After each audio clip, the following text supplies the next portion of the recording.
Hey guys, sorry I got disconnected. We hit the 60-minute, and Instagram, it doesn't allow you more than 60 minutes at a time. So, on that, I'm gonna bring Brooke back in and we will continue our conversation. Can I have my water, please? Thank you. We're just reconnecting. And, guys, while we wait for her, we were talking about we don't compare our pain with somebody else's. This is not a competition. We cannot go out and say, oh, your pain is not intense as my pain.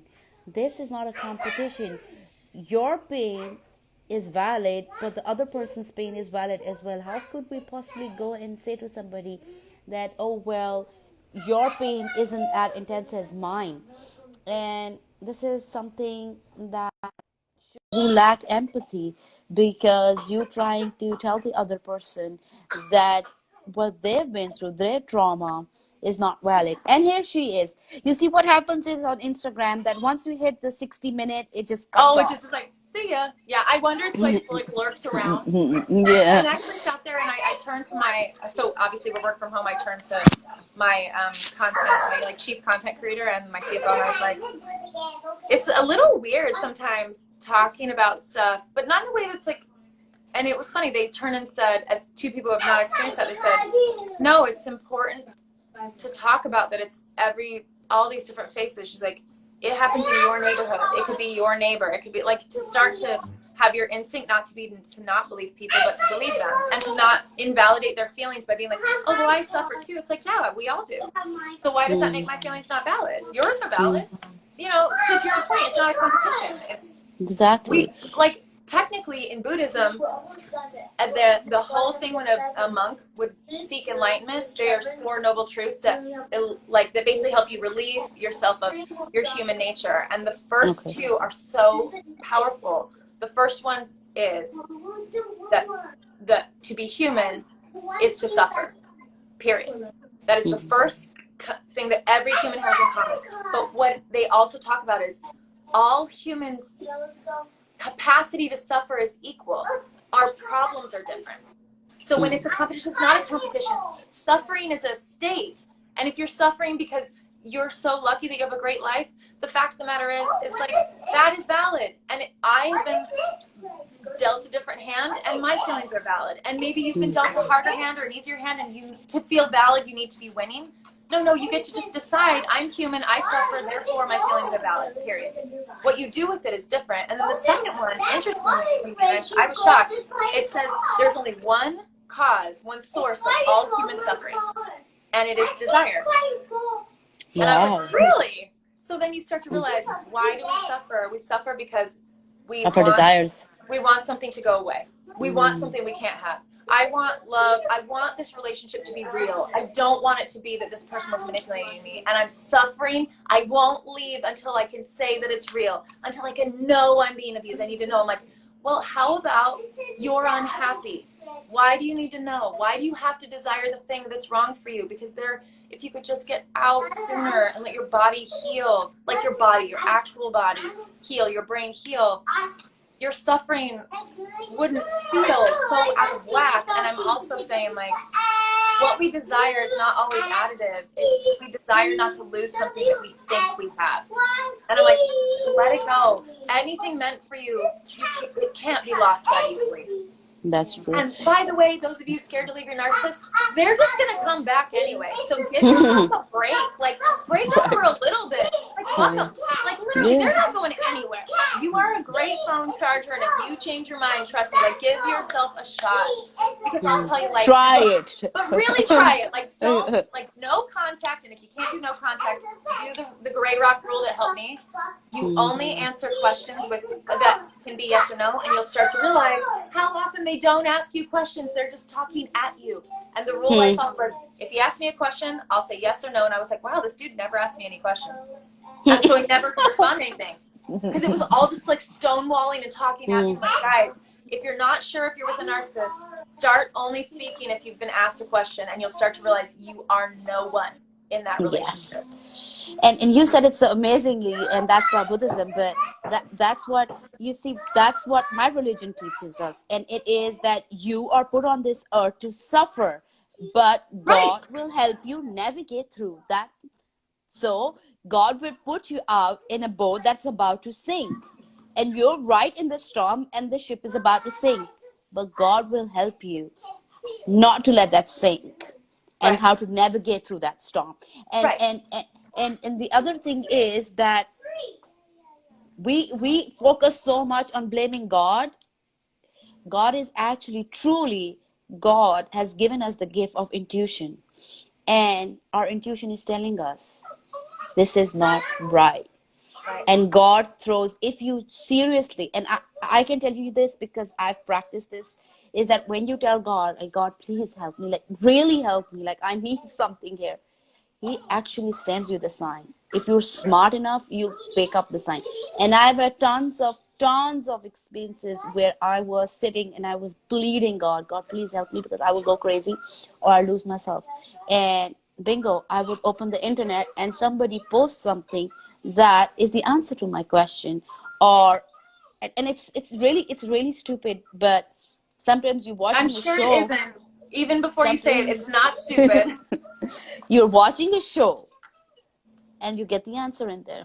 You watch a show. 0% that's stupid. Are you kidding me? I literally learned a ton about trauma bonding from watching The Real Housewives of Beverly Hills. Oh Like my Taylor gosh. and Russell, and I'm telling you, I'm way behind on years, but I have a really close friend who, if she asked me one more time to watch it, was going to probably disown me. And I'm like, okay, I can do this. There's a pandemic. I'm going to put this on and do a puzzle. And I got fixated on Kim Richards' addiction and this relationship between this woman who was with a malignant narcissist. And I'm like, oh, no way. And I'm telling you, talk about answers to your questions. There were times where I wanted to call and I was like, that man ends up dead because it was either she's going to die or he's going to. And I remember thinking, I have bad news for everyone who thinks they can change the narcissist. There's only one way out, and it's one of you in a body bag. That's so true. So it's like you get to choose who it is. Who it is, right? And not only that, when you truly test your faith, you will be surprised where it will take you. It's true. And they say that try anything you believe in. I believe in God, so I can only speak about God. And you know what I did? I said, okay, I'm just going to put my trust in God, nobody else. And God said, there you go. And bang, bang, bang, everything started happening. Bang, bang, bang, everything started. I was like, oh my gosh. And sometimes God wants you to be alone. Right. Not because He wants you to be lonely, but because He wants you to teach you something. It's actually very true. And you learn valuable things when you're alone. When you are depressed, when you're lonely, and when you're sad, there are powerful messages that you learn through that experience, and that you will take with you in your life. And for And that those of builds you, sturdiness too. yes, it builds self-confidence. It teaches you that it's okay to be alone. It's okay, you are whole, you don't need somebody. That conditioning where your best half, and when you have him you'll be complete, that kind of rubbish nonsense that you brought Yes, up with. correct. That's like, phew, that's out. You don't need that. You are whole. That person is an add-on to your life. And it's vice versa for both genders. When we are together, we are add-ons to bring the best out of each other forward, not to make each other feel whole and complete. No, it's to forge a path together because it makes sense and Yes, brings value to each other's lives. No right. one's here to save anybody else. You You gotta have your save yourself. children. If you have children, the thing you got to do is be like, it is an act of leadership to fill your own well. Yeah, Because there are people that need you to come with your best self every day, and that are not taking from you. And the fact of the matter is that you'd be shocked at how much space a narcissist takes up in your life. Oh How my many gosh. people that deserved more of you that got none of you because you had nothing left, and that you didn't even notice it. I mean, the number of apologies that every good person in my life has been like, you don't have to apologize. I'm like, no, I do. There were times that I didn't have room for you, and you mattered, and I have to feel that now. I have to take, I call it I relationship take inventory. responsibility. Yeah, you gotta Right. take So I keep a responsibility. relationship inventory now. Mm. To like, basically, it's a list that says at the top who will still be in my life in 3 years, and any person that I spend, I'm saying any client that I'm thinking about taking on, any person that I text back or have a phone call with or whatever. Even this, like Miush, even this call when you said, will you do this podcast? I looked at your page and I thought, any person I have an interpersonal interaction with goes on the list, because I'm allowing a gift to go to a person, and if they're, and that means I'm like, okay, I'm at least investing that this person would be okay to still be here in 3 years. What I started to realize is future Brooke didn't want my ex there in 3 years. Future Brooke wanted to be over it. Like, I started to realize I do want this client, I do want this money, but if the curse is I have to deal with them for 3 years, then I guess I better turn the business down. And I started to realize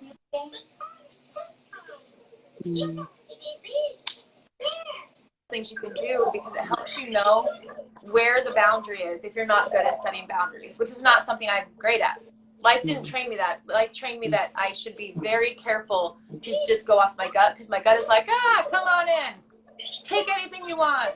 Yeah, so that actually really helped me be choosy with who is allowed to. It's that bowl of fruit thing. You have a ripe bowl of fruit, and if you put one rotten piece of fruit in it, the ripe fruit don't turn the rotten one ripe, but that one piece can turn the whole thing rotten by the end of the day. So it's like you have to start to be like, who gets to come through the gate and turn you into less than what you are? And that's what's hard for me to go right with. I'm like, you know what? Nobody. The answer is no one. And it's just not, I just don't want to restrict it to narcissism. I think toxic people, I think people who come and drain your energy, they might not be narcissists or any, they're just not, some people just don't resonate with your personality. So they might be really good people, but when you meet them, they drain your energy. So you need to know that it's okay to choose you, whether it's your family, whether it's your cousins, whether 100%. It's whoever. And if they drain you, you have the right to choose yourself, because you know what? I'm important. And like you said, being a mom, I think somebody told me 2 years ago, and I didn't believe it at that point, was Mavish, listen to me. Don't listen to anybody. Listen to me. Happy mother equals to happy kids. You're not happy, your kids are never going to be happy, because you're going to be living in a mode that is always going to keep you anxious and suppressed and whatever. And I advocate that. It is. So happy mom equals to happy kids. Happy person equals to happy relationships. Exactly. So choose yourself. Choose yourself as many times as you want. And people who love you, I really, really believe this, because I've tried and tested. People who love you will always be standing right at the corner waiting for you. Absolutely. That's the great thing about setting boundaries like that, is that the only people that have toxic reaction to boundaries are people that you should have boundaries with. Every single other person is like, oh, I get it. No big deal. Right. But people who don't like boundaries, I mean, what a great time to have them. Yeah. What a great time, especially in this pandemic. Was like, hey, I was not upset when you were like, hey, I need you to confirm that, like, you're coming on. If I was like, excuse me, I don't like people putting this boundary, I want to show up. Like, if I had that reaction, guess what? What a great reason to have expectations of someone. Because you're allowed to be like, this is how it works for me. And if a person can't be like, I honor what is important to you, then guess what's great? Thank God you have a wall. And so I actually 100% with you. Like, anyone who needs you to explain something as simple as I'm allowed to matter is not a person that you should be explaining anything else to. Right. Definitely. Well, thank you so much for coming forward. I had such a lovely conversation with you. I cannot thank my platform and myself enough, because it's brought me close to so many amazing people, and every survivor has taught me valuable lessons that I'm going to take with me. And Brooke, you are one of those that has taught me so much. I mean, wow, miraculous. It is, like I said in the beginning when you introduced your story, it is amazing. You are our superhero, and you are a woman to be celebrated every day, because when somebody wakes up and when somebody's not got their shit together, they can say, we're going to look at Brooke.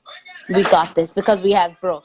So Well, thank you so much. Thank you so much. it's been And my any pleasure. last words Oh gosh, you want no. to say All to I can people? say is that you were that person for me when I didn't think I could make it. And I'm glad. I'm so glad. I wish we could hug each other through this, but yes, virtual I know. I was hugs. like, oh my gosh. Yeah, that's all the Yes. hugs I get, even if they're local. So you know. Yeah. Yeah. Oh yes. Right. So Thank you, coronavirus. So yeah, I'm starved. At some point, we'll have to jump on one of these and like drink wine or something. yeah, Yeah, definitely. so have a very different, very candid conversation. So tune in. Yes. Yes. Stay tuned, guys. So stay tuned. It's gonna be good. Awesome. You Hey, I have really you appreciate can it. have your wine and I'll have my mango juice. Perfect. Yes, there we go. See, everyone, their cup of tea. Exactly. Yes, yes, Thanks so definitely. much for having me, Miwish. I really appreciate it. Thank you. Thank you. And once the pandemic is over, I'm going to come all the Yes. way to USA and give you a big hug. Let's do it. I love Yes, it. let's do it. Take care of yourself. Love to your kids. Bye-bye. Bye, guys. Thank you.